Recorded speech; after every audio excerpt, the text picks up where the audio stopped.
इस समीक्षा को लिखा है रतिनाथ योगेश्वर जी ने। उन्होंने बहुत अच्छे तरीके से इस संग्रह की कविताओं पर अपनी बात रखी है।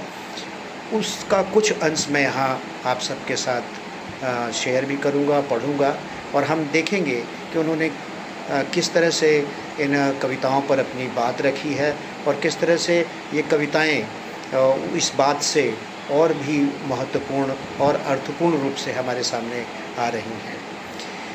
कविता में वे कहते हैं कि समय के दुख और टीस को अलग भंगिमा देती हैं पल्लवी जी की कविताएं। तुम्हारी पीली होती देह की पीठ पर उग आई नागफनी को काटने का अस्त्र किसी के पास नहीं है, और ना ही कोई खिड़की जहां से आकाश झांक सके अपने पूरे विस्तार के साथ।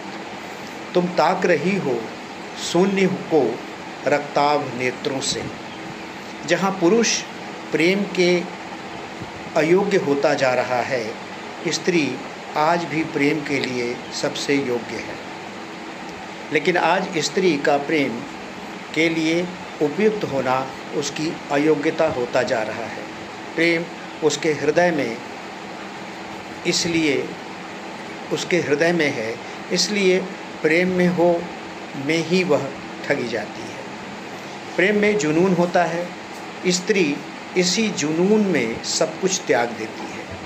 क्या बात लिख रहे हैं, कितना सुंदर रतिनाथ जी ने इस बात को रखा है।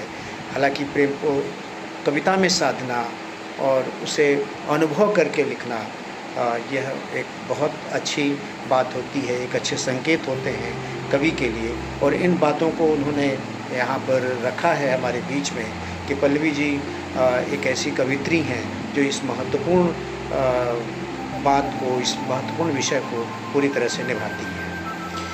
वह इसके लिए, स्त्री इस जुनून में सब कुछ त्याग देती है, वह इसके लिए मर भी सकती है। स्त्री पूरी ईमानदारी से प्रेम करती है, यह पुरुष से ज़्यादा प्रेम के योग्य ठहरती है। स्त्री की जैविक संरचना का मिजाज ही ऐसा है कि वह प्रेम को जीवन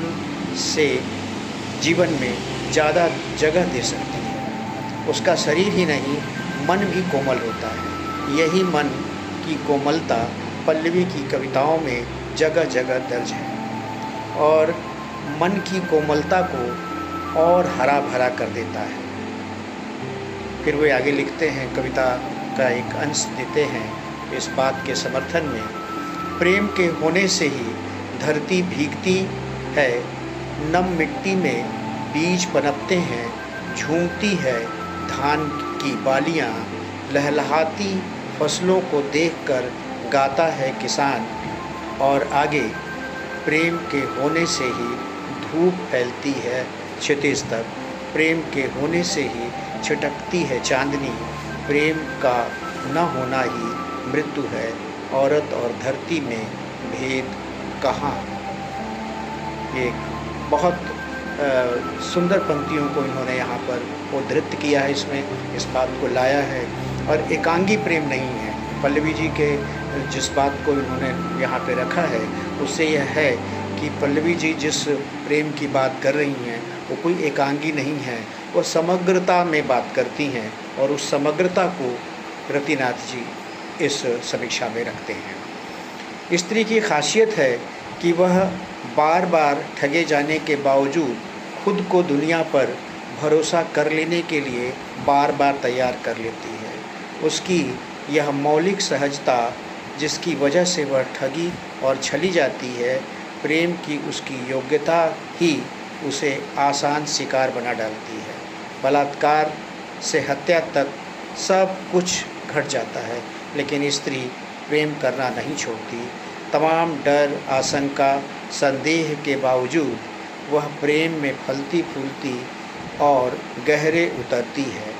कुछ स्त्रियों के हिस्से में सिर्फ आग होती है, उनके हिस्से की नदी पता नहीं कौन छीन ले गया।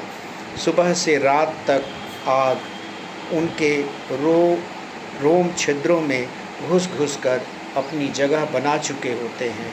इतनी तपी हुई स्त्री देह पर जब गिरती है पानी की बूंदें भाप बनकर उड़ जाते हैं जैसे गर्म तवे पर पानी के छींटे।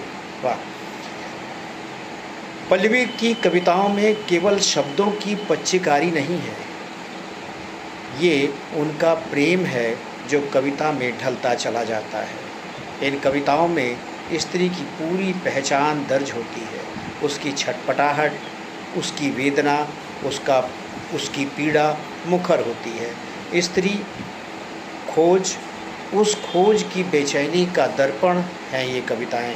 ताज्जुब है, लोहे से कितना प्रेम है तुम्हें, आकाश से क्यों नहीं इतना प्रेम, तुम्हारे बक्से में इन सब औजारों का एक ज़ख़ीरा है, किंतु कोई जगह नहीं है प्रेम पत्र के लिए। ये बातें वे कविता के माध्यम से रतिनाथ जी जिन बातों को यहाँ रखते हैं हमारे बीच में, उससे यह कविता संग्रह होता ही है।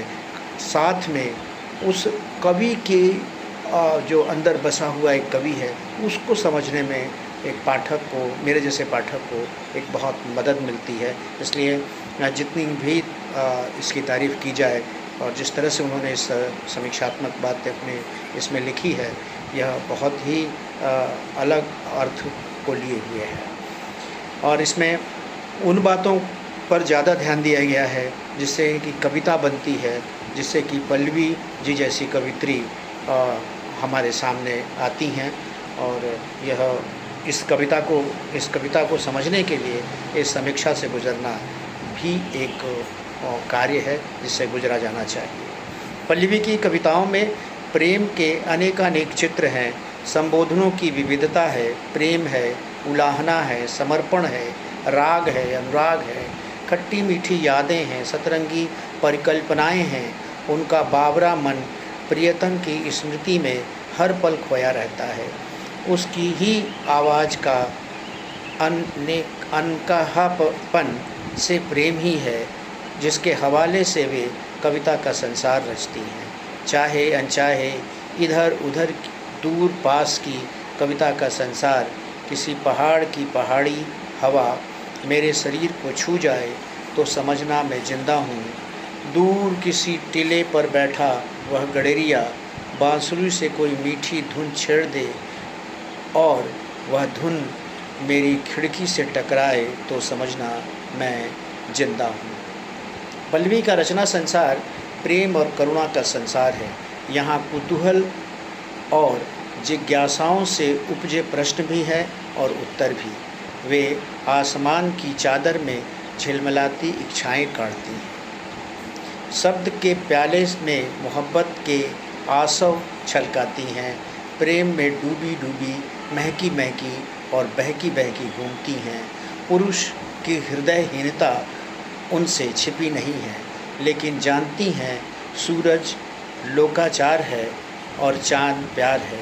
जहाँ एक पल के आगमन में जन्म जन्म की प्यास छिपी है, यह रूह से महसूसने की कविता है जो अल्फाज के मोह से मुक्त होना चाहती है।